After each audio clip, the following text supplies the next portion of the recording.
ایران نے مظاہرین کو پھانسی دی تو سخت کارروائی کریں گے، صدر ٹرمپ کا انتباہ۔ امریکی شہریوں کو ایران چھوڑنے کا بھی مشورہ۔ ایران کی صورتحال بہت خراب ہے، 24 گھنٹے میں ایران میں ہلاکتوں کی درست تعداد کا پتہ لگا لیں گے۔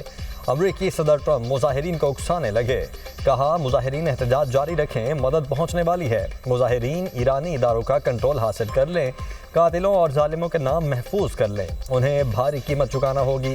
ایران سے مذاکرات ختم اور حکام سے ملاقاتیں منسوخ کر دیں، قتل عام رکنے تک کوئی ملاقات نہیں ہوگی۔ ایرانی حکومت انسانیت کا مظاہرہ کرے، قتل عام بند کرے۔ مشیگن میں صحافی نے پوچھا، ایرانی مظاہرین کی مدد کے لیے کوئی آ رہا ہے، اس کا کیا مطلب ہے؟ ٹرمپ بولے، آپ کو خود اس کا مطلب سمجھنا ہوگا۔ امن کے حصول کی راہ میں رکاوٹ، ایرانی جوہری صلاحیت کو ختم کر دیا۔ البغدادی اور قاسم سلیمانی کو مارنا ہماری کامیابی ہے۔ ایران میں پرتشدد مظاہرے، مرنے والوں کی تعداد 2000 تک پہنچ گئی۔ اقوام متحدہ ہیومن رائٹس چیف کا دعویٰ۔ ترجمان UN human rights Jeremy Lawrence کا کہنا ہے کہ ایران میں پرتشدد واقعات میں مرنے والوں کی تعداد ہزاروں میں ہے۔ پرتشدد واقعات کو جلد از جلد روکنا حکومت کی ذمہ داری ہے۔ اقوام متحدہ میں ایران کے سفیر کا امریکی صدر ڈونلڈ ٹرمپ پر مظاہرین کو بھڑکانے کا الزام۔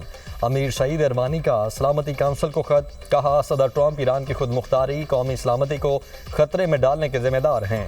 امریکہ اور اسرائیل کی کارروائیوں سے بے گناہ شہری جاں بحق ہو رہے ہیں۔ ٹرمپ کے نمائندہ خصوصی سٹیو وٹکوف کی شاہ ایران کے جلا وطن بیٹے رضا پہلوی سے خفیہ ملاقات کا انکشاف۔ امریکی میڈیا کے مطابق ویکینڈ پر ہونے والی ملاقات میں ایران میں جاری مظاہروں پر تبادلہ خیال کیا گیا۔ ادھر رضا پہلوی نے امریکی نیوز چینل کو انٹرویو میں کہا، امریکہ کو ایران میں مداخلت کرنی چاہیے۔ اگر موجودہ مذہبی حکومت ختم ہوتی ہے تو اپوزیشن فوراً اقتدار سنبھالنے کے لیے تیار۔ ایرانی حکومت سے مذاکرات یا مفاہمت عوام کے ساتھ ناانصافی ہوگی۔ روس نے امریکہ کو ایران کے خلاف کسی بھی فوجی مہم جوئی سے خبردار کر دیا۔ ایران کے اندرونی معاملات میں غیر ملکی مداخلت کی بھرپور مذمت۔ روسی وزارت خارجہ کا کہنا ہے کہ ایران کے اندرونی معاملات میں غیر ملکی مداخلت ناقابل قبول ہے، ایران پر حملے کی دھمکیاں قبول نہیں کریں گے۔ ایران کو رنگین انقلاب کے ذریعے تباہ کرنے کی کوشش کی جا رہی ہے۔ اسلام آباد میں 30,000 سے زائد درخت کاٹے گئے، درختوں کی کٹائی کے اصل حقائق سامنے لائے جائیں۔ پیپلز پارٹی پارلیمنٹرین کی ترجمان شازیہ مری کا مطالبہ، کہا تمام پارلیمنٹرین کو اس پر تحفظات تھے، ہمیں درخت کٹتے نظر آ رہے ہیں مگر لگنے والے درخت نظر نہیں آ رہے، درختوں کی کٹائی کی وجہ سے موسمیاتی تبدیلی آ رہی ہے۔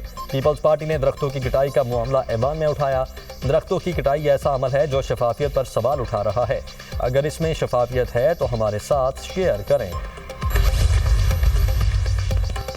جب درخت کاٹے جا رہے تھے تو پیپلز پارٹی کہاں تھی؟ پیپلز پارٹی والے بھی حکومت کے ساتھ شامل ہیں۔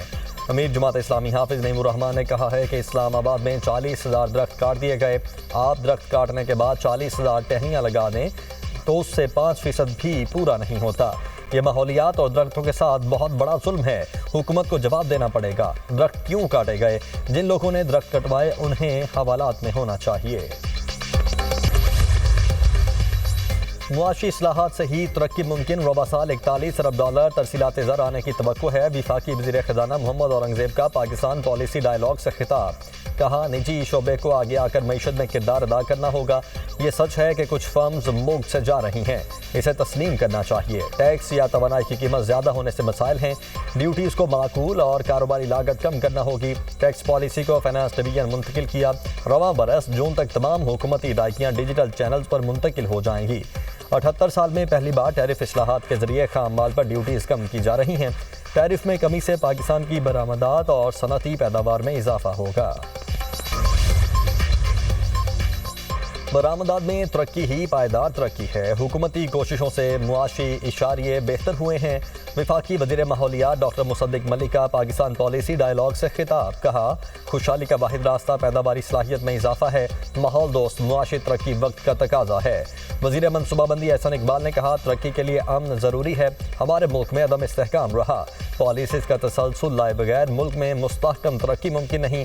ہمارے ہاں حکومت تبدیلی کے لیے ہر 2 سال بعد مرچ مسالہ لگنا شروع ہو جاتا ہے۔